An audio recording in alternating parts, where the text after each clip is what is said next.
Not yet. This is the man you have come to see. He is a absolutely dear friend of mine. I have worked with him in every major comedy club in New York City, and now here. Ladies and gentlemen, the one, the only, Bill Cella!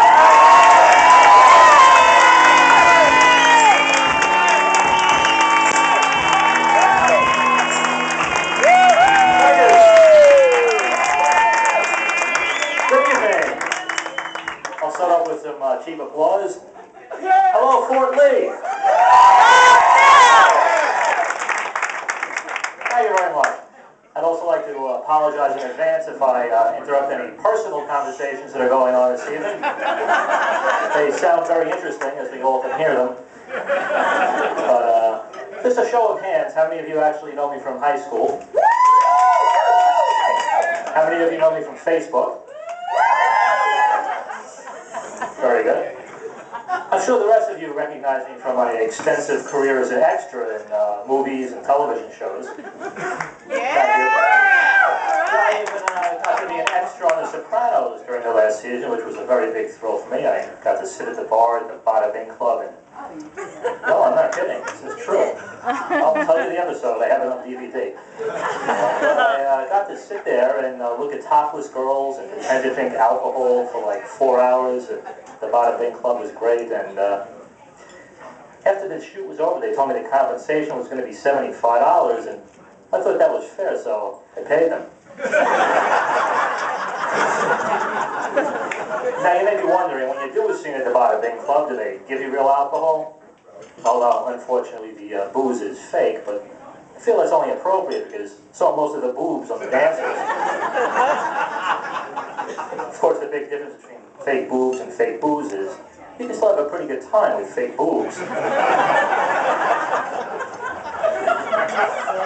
Now, a lot of you who know me know that I always have not been doing stand-up comedy. I actually used to be in banking for a long time. And yes, Hudson City was one of them. Thank you very much. I think you still have some overdrafts you owe me. But unfortunately, one day the boss came in and he asked me to send him an email when I was finished working on this project. Unfortunately, I thought he said send him a she-mail. What the fuck did I know? Maybe that's how he likes to celebrate a completed project. So that was the end of my banking career. But last I heard, they were still together. Now, call me old-fashioned, but she-mails really fascinate me. This girl has a pretty face, nice tits, and a cute ass. Who might have read a little thing like a penis standing away? Seriously, though, think about it. There's really a lot of advantages to dating a she-male. It's never her time of the month, so there's no PMS. That's a plus. You probably don't have to beg her that much to get her to have anal sex with you. Another good thing. Thank you. You can explain that to everyone else later.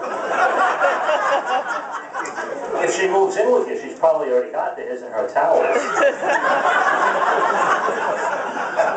But I think the best thing really is, as far as a threesome goes, you pretty much have that with just the two of you. But I have been looking for a 9-to-5 job for a long time now, and after some of these jokes, you can imagine why. But I haven't had any luck. I must be doing something wrong. So you look like an intelligent person. Tell me, am I supposed to really leave the flask in my pocket during the whole interview? No matter how long it goes? Not yet. It's early. I'll leave you alone. You didn't bring the gun tonight, did you? But after 10 minutes, I usually get a little thirsty, whip out the flask, and maybe I should be offering them some because they probably don't think I'm a team player. But I have been invited back for a few second interviews, which I took to be a good sign, but no. It just turns out they wanted to verify how much they disliked me the first time. But they don't expect you to be honest on these things, do they? Here's a question I like to ask at almost all the interviews now. What do you think your biggest weakness is? Am I seriously going to tell them that I like to call in sick when I'm really just hungover?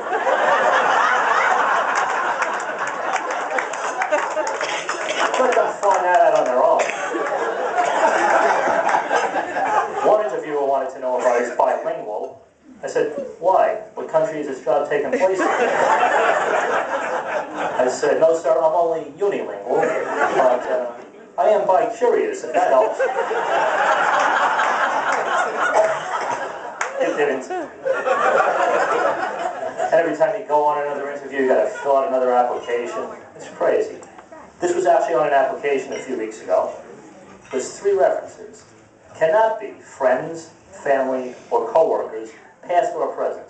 Well, who's left? I don't know. So I thought about it and I put down my bartender, my drug dealer, and the local hooker. So far, they haven't called me. But the hooker tells me that the guy who took my application is a pretty big tipper.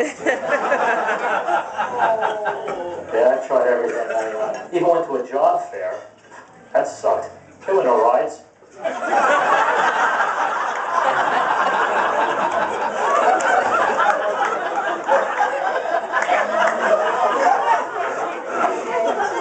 Thank you very much. But one of my good friends suggested I look on Craigslist. He said there's plenty of offers there, and I looked, and he was right, but all those offers were for hand jobs and blow jobs. Please, don't get me wrong, though. Those are good jobs to get. I'm just not sure they offer any type of medical insurance. So I'm at a point in my life now where medical insurance is very important. I have an expectant mother at home. Thank you for your applause.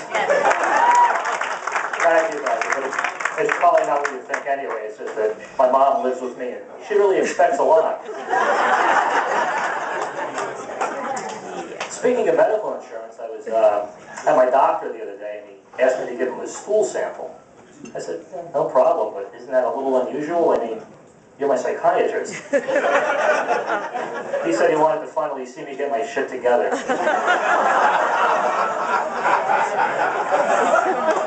right, I don't mind if you groan, at least I know you pay attention. But speaking of crazy shit, I was dating this girl, and she dumped me because she said she felt I suffered from premature ejaculation. You know, first of all, I think suffer is a little too harsh a term. I mean, okay, I'm a little quick, but I still kind of enjoy it. I tried to explain to her it's really not my fault because I was a premature baby, so it's only natural. I got used to leaving vaginas early.